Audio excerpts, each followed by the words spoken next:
channel. And ang video na gagawin natin ngayon ay ito. So, ang gagawin nating video ngayon ay ang Instagram baddie look. So, if you wanna know how? Di ka rabaw, di ba? Tusen?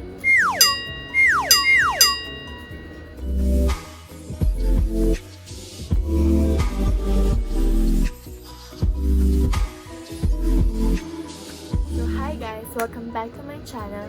And if you're new here, please click the subscribe button and the notification bell to be updated on my upcoming videos. Ang gagawin nating video ngayon ay ang Instagram baddie look. And if you wanna know how I did this look, just keep on watching! So first things first, gagamit ako ng Carmex lip balm para ma-moisturize yung lips ko mamaya before tayo mag-apply ng lip product.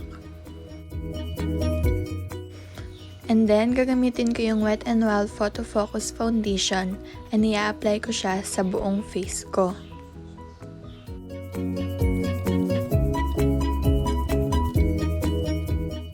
And of course, i-blend natin yung foundation.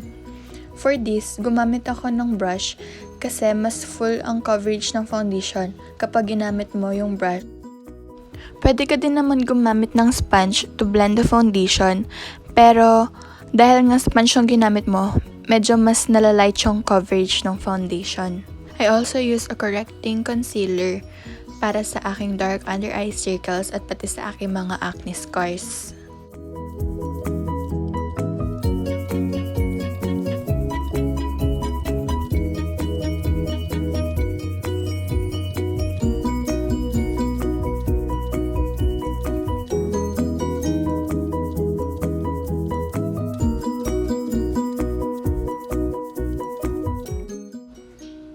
And of course, again, gagamit tayo ng brush to blend things out.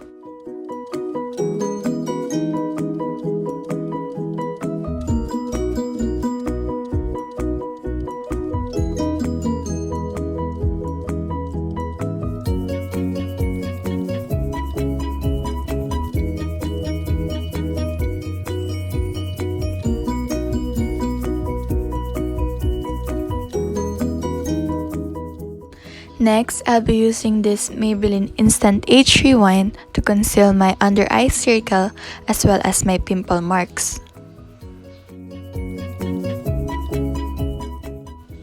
I also put concealer in the bridge of my nose, forehead, and chin to highlight them.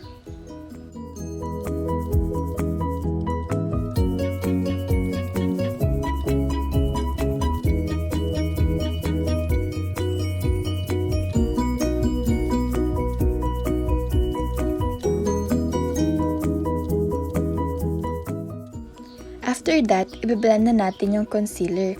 For this, I use my finger blend yung concealer na nalagay ko on top of my acne scars para mas full yung coverage na makuha natin. And then, gumamit na ako ng brush to blend the concealers na natira sa aking face.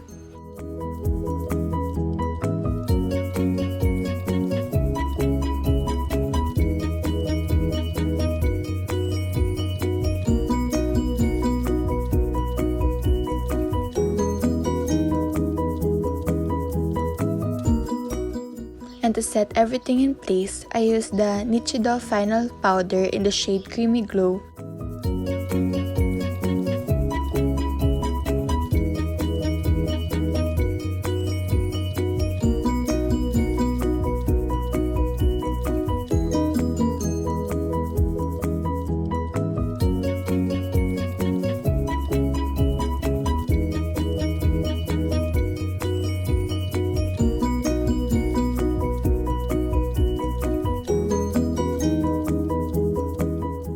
And then, I'll be using this Advance Eyebrow Kit to fill in my brows. Okay lang kung medyo magulo pa yung pagkakalagay mo ng product sa inyong eyebrow. Kasi mamaya, isaayusin naman natin yan using a concealer.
And then, gagamitin ko yung clear brow gel ko from Etude House.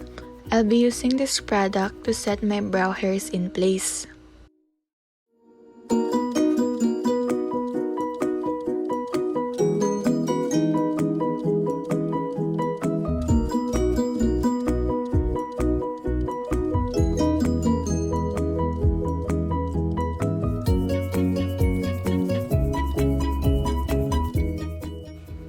And for eyeshadow, ginamit ko yung EB Advance and Cover 2.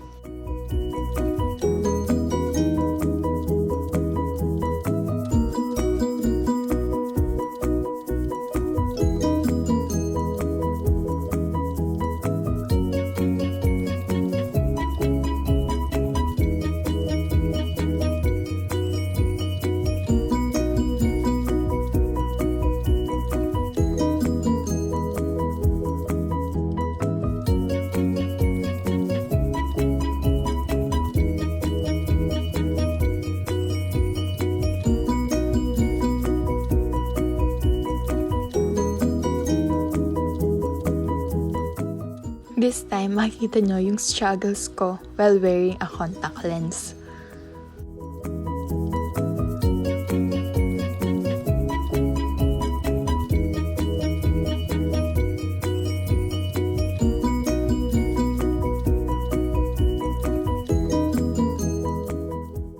So, yan.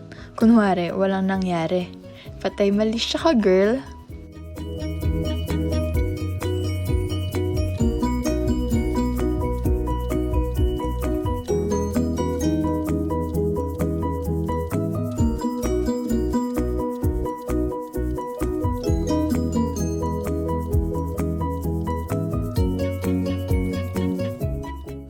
And of course, we need to curl our lashes. And of course, hindi rin pwedeng makalimutan ng eyeliner.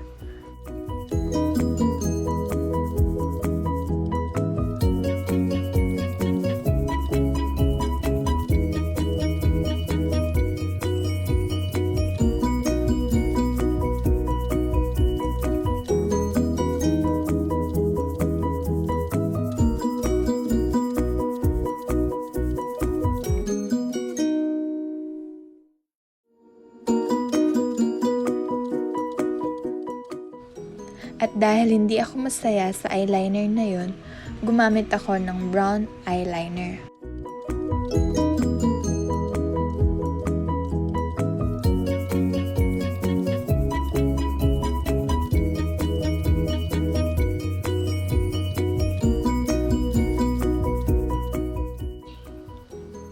And of course, to complete the eye makeup look, kailangan nating maglagay ng mascara.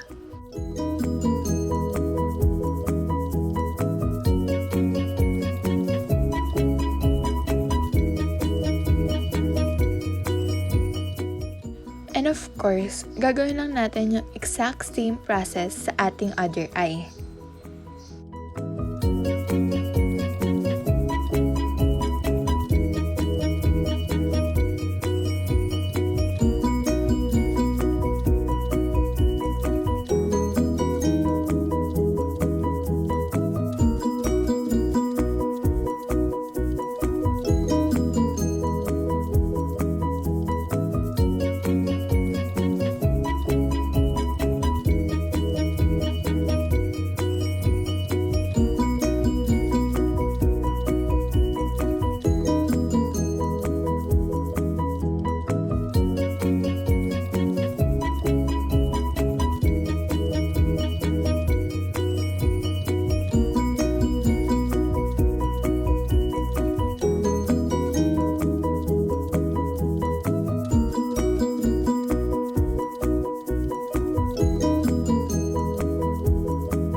And when our eyes are done, iba-brush off na natin yung excess powder.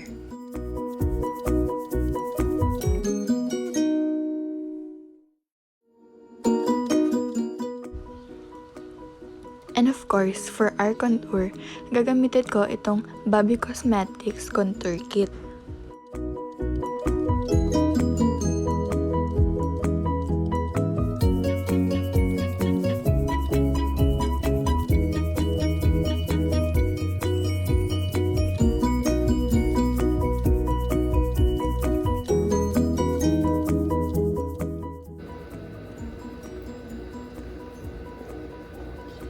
Chiseled ka, girl.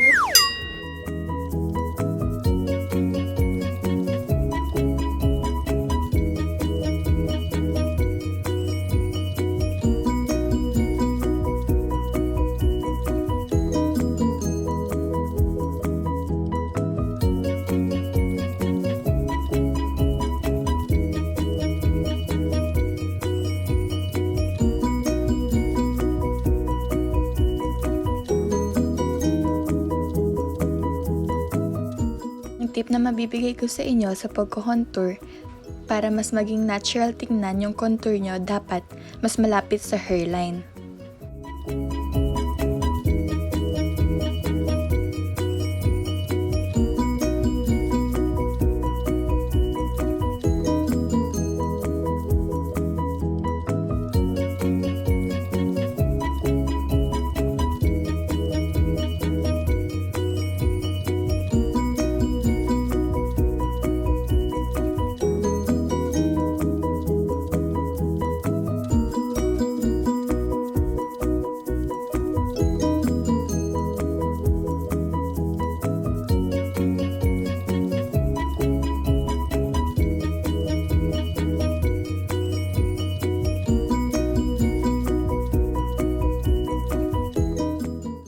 And now, for our blush, gagamitan ko itong Color Show from Maybelline.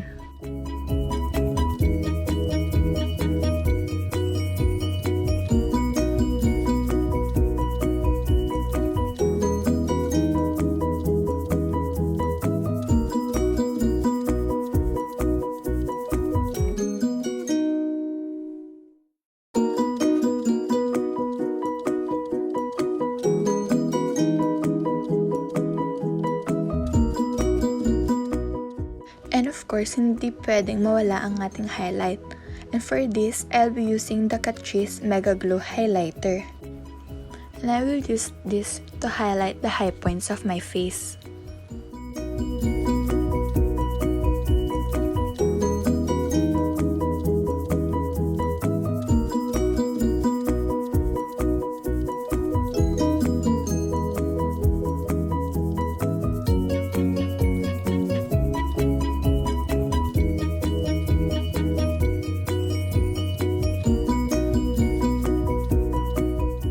And of course, i-remove na natin yung lip balm na nilagay natin kanina. And for the lips, I'll be using the SuperStay Matte Ink Liquid Lipstick.